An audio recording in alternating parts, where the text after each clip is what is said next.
Welcome to education hub. आज हम arithmetic progression यानी कि एपी, जिसका हिंदी में समांतर श्रेणी का जो कि प्रश्न है, उसका ऑब्जेक्टिव प्रश्न उसे कैसे हल किया जाता है उसको हम बताने वाले हैं। तो पहला क्वेश्चन है, देखिए यहाँ पे दिया गया है -10 -6 -2 2 डॉट डॉट डॉट 34 में पदों की संख्या क्या होगी।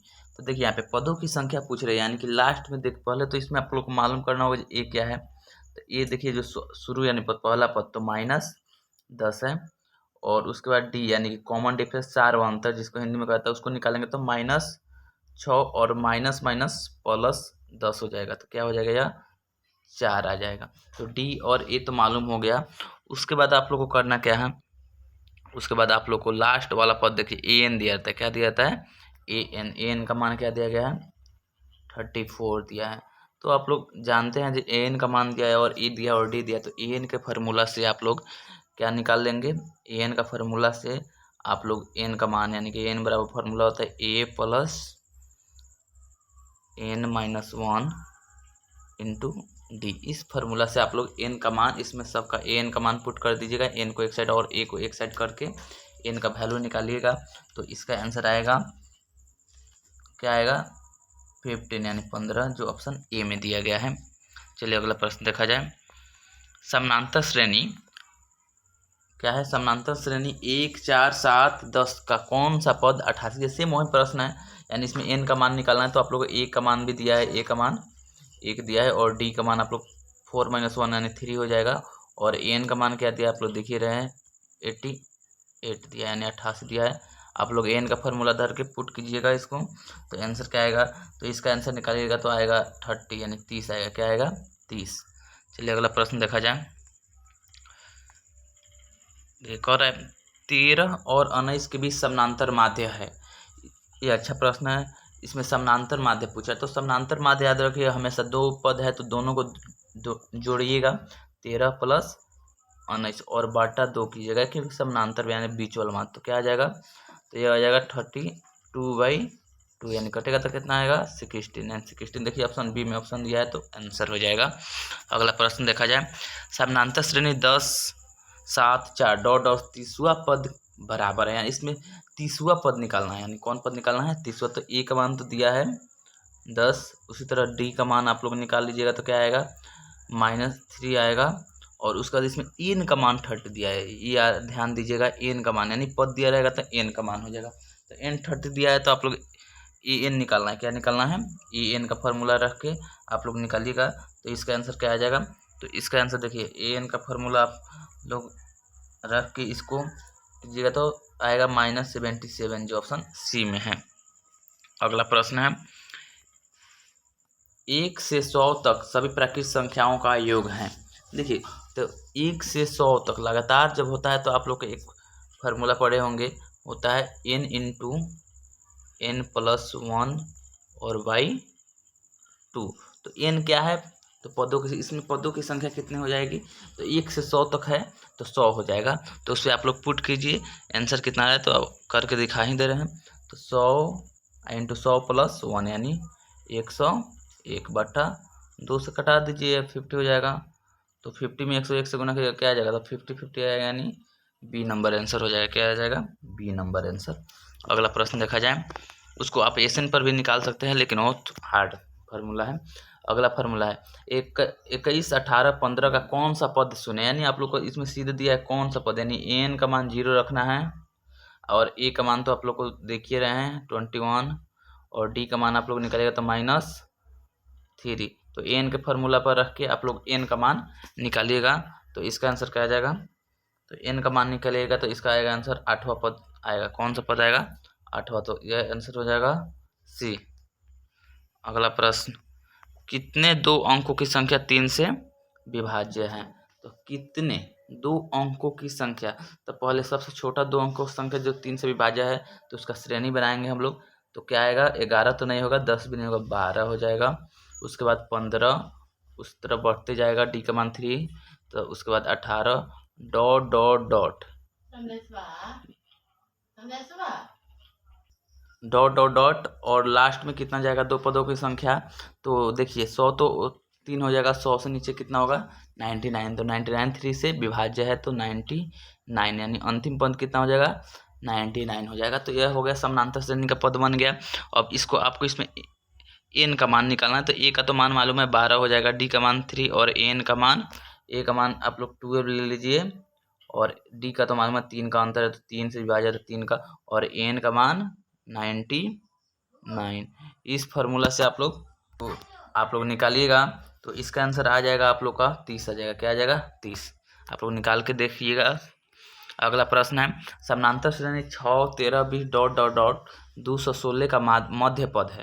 तो इसमें आप लोग को मध्य पद निकालना है। क्या कौन सा पद निकालना है, मध्य पद यानी बीच का पद। तो आप लोग पहले इसमें एन निकाल लीजिएगा और उसके बाद जितना बीच वाला पद होगा कितना नंबर पे सीधे आप लोग एन का मान निकाल लीजिए, कितना पद है उसका सीधे उसको आधा करके और उस एन का मान रखकर एन का वैल्यू निकालिएगा। तो इसका आंसर आ जाएगा 111। अगला प्रश्न देखिए, यदि संख्याएं 2x 3x + 2 6x - 1 समानांतर श्रेणी में हो तो x का मान होगा। ये अच्छा प्रश्न आता है बहुत बार। तो देखिए इसमें आप लोग जानते हैं एपी में होगा तो डी बराबर होगा, यानी अगला पद में पिछला पद उसका अगला पद में। तो आप लोग जानते हो कि इसका अगला पद है 3x + 2 और माइनस करेंगे तो 2x और माइनस माइनस +1 इक्वल टू लिखेंगे यहाँ पे 6x - 1 और फिर -3x - 2। अब आप लोग को जानते हैं रैखिक समीकरण हो गया, x को एक साइड और अंक को एक साइड करके x का वैल्यू निकालिएगा तो जो आएगा तो वही आंसर हो जाएगा। तो आप लोग निकालिए तो क्या आएगा, तो 3 आएगा। क्या आएगा 3। अगला प्रश्न देखा जाए, समानांतर श्रेणी 2 7 12 17 के लिए a 30 - a 20 का मान क्या होगा, यानी a 30 और a 20 का मान निकाल लेंगे। तो आप लोग जानते होंगे a 30 का फार्मूला a और 20 का भी फार्मूला लगाकर a 30 के लिए a + 29d और माइनस कोष्ट चालू कर देंगे a + 19d। इस फार्मूला से आप लोग निकालिए। इस जानते हो कि कोई भी पद कहेगा तो उससे एक नीचे करके उसमें डी से गुणा करते तो ए डी मालूम है। इस पद से आपको सॉल्व कीजिएगा तो क्या आएगा आंसर इस फार्मूला से, तो आएगा 50। आप लोग इसमें शॉर्ट तरीका मालूम करना है जितना जल्दी बन जाए। अगला प्रश्न है, निम्नलिखित में कौन समानांतर श्रेणी में है। आप लोग को देखना है इसमें कौन सा समानांतर श्रेणी में है। तो सबको 1 का स्क्वायर 1 होगा, 5 का स्क्वायर 25, 7 का स्क्वायर 49। तो देखिए डी नहीं बराबर आएगा तो नहीं होगा, दूसरा भी डी इक्वल नहीं होगा तो नहीं होगा, तीसरा भी डी इक्वल नहीं होगा तो नहीं, चौथा में देखिए निकालिए तो डी इक्वल आएगा तो ऑप्शन क्या हो जाएगा, डी हो जाएगा। अगला प्रश्न देखा जाए, 1 2 3 plus dot dot dot n बराबर है। चलिए एन संख्याओं तक निकालना है तो एन कब बराबर, तो एन का फार्मूला लिख दीजिए उस पर हो जाएगा क्योंकि आधा अधूरा है। समानांतर श्रेणी 5 8 11 14 डॉट डॉट डॉट 10वां पद तो सीधे तो और इजी है, ए 5 ए कितना है 5 है और डी कितना है 3 है। तो 10वां पद का फार्मूला सीधे आप लोग बताएं, छोटा वाला फार्मूला a + 10 में से एक जाएगा 9d पे रखिए तो 5 + 9 तिरका 27, तो 27 5 32 जो ऑप्शन ए में दिया गया है। अगला प्रश्न देखा जाए, प्रथम 200 प्राकृतिक संख्याओं का योग, ये भी उस फार्मूला पर। तो ए का मान क्या हो जाएगा 1 और डी का मान तो आप लोग डी इसमें रखबे मत कीजिए, डी का कोई उपयोग भी नहीं है। एन क्या हो जाएगा 200 लगता है तो एन बराबर 200। तो लगातार फार्मूला के लिए हम बताए हैं n × n + 1/2। तो इस फार्मूला पे आप लोग इसको सॉल्व कीजिएगा, क्या आ रहा है आंसर, तो सॉल्व कीजिएगा तो आएगा बी नंबर आंसर। क्या आएगा बी। अगला प्रश्न देखा जाए, यदि p + 1 2p + 1 4p - 1 AP में हो तो p का मान, सेम वही प्रश्न इसके पहले बताए थे। तो डी लिखेंगे, डी बराबर डी जानते हैं तो 2p + 1 माइनस p माइनस, क्योंकि माइनस से गुना हो जा रहा है 1 बराबर, तो फिर अगला में से 4p - 1 अब माइनस 2p - 1। इस फार्मूला से अब इस रैखिक समीकरण हो गया तो आप लोग सॉल्व कीजिए तो p का मान क्या आएगा, तो p का मान आएगा 2 जो ऑप्शन बी में दिया गया है। अगला प्रश्न देखा जाए, समानांतर श्रेणी 54 51 48 45 डॉट डॉट 10वां पद, तो से वहीं 10वां पद का फार्मूला क्या हो जाएगा a + 9D। इस फार्मूला पे आप लोग सॉल्व कीजिए, क्या आ रहा है आंसर, तो इस फार्मूला पे सॉल्व कीजिएगा तो आएगा आंसर 27।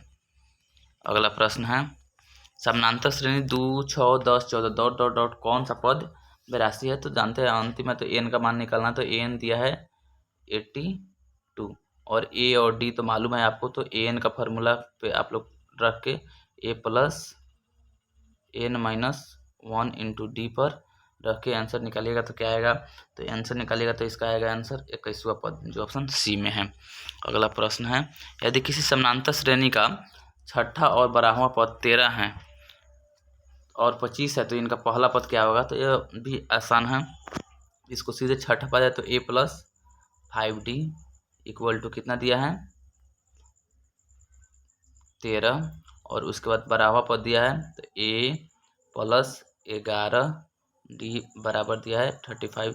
आप लोग जानते हैं समीकरण हो गया दो चर वाला, तो माइनस इसको घटाने पर चिन्ह बदलेगा तो माइनस माइनस माइनस, तो a कट जाएगा तो 11 में से बन जाएगा माइनस में आएगा तो माइनस 6d बराबर माइनस 12, तो माइनस क्या हो जाएगा 12 हो जाएगा, तो डी का माइनस माइनस खत्म तो डी इक्वल टू 2 आएगा, क्या आएगा 2 आएगा। तो देखिए 2 कहाँ है, तो ऑप्शन सी में है, तो इसका आंसर हो गया सी। अगला प्रश्न है समानांतर श्रेणी 72, 63, 54 का कौन सा पद चुना है। हमें ए एन का मान क्या रखना है 0 रखना है और एन का मान निकालना है, तो इसको आप निकालिएगा तो आंसर आएगा 9वां पद 0 है। अगला प्रश्न है समानांतर श्रेणी 21, 42, 63, 84 डॉट कौन सा पद 210 है। तो सीधे एन का मान आप लोग का 210 रखिए, किसका एन का मान 210 और एन का मान वैल्यू निकालिए तो क्या आएगा, तो इसका आंसर निकालिएगा तो आएगा 10वां पद, जो ऑप्शन बी में दिया है। चलिए ऐसा और सब प्रश्न हम बनाते रहेंगे। अगर अच्छा लगे तो वीडियो को लाइक करें और शेयर करें और चैनल को सब्सक्राइब करें।